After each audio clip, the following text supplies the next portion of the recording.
আল্লাহ নামাজের জন্য ডাকে না। এই উম্মতকে এতটুকু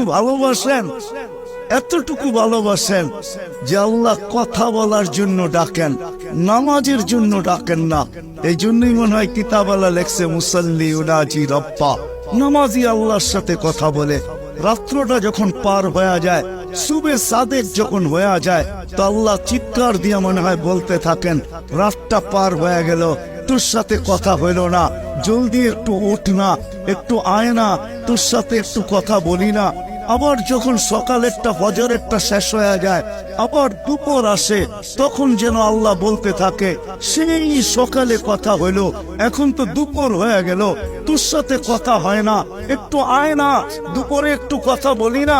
দুপুর যখন গণায় আসর বিকাল হয়, তো আল্লাহ আবার ডাকে, সেই দুপুরে কথা হইল, এখন তো বিকাল হয়ে গেল, আয় না, তোর সাথে একটু কথা বলি না।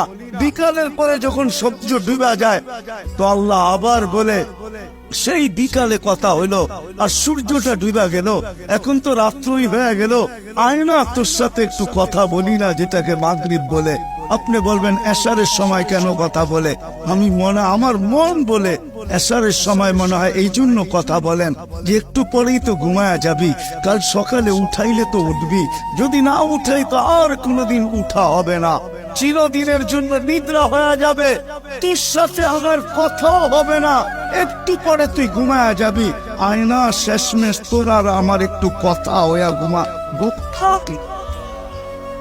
আমার তো মনে হয় আল্লাহ কথা বলার জন্য ডাকে, নামাজের জন্য ডাকে না।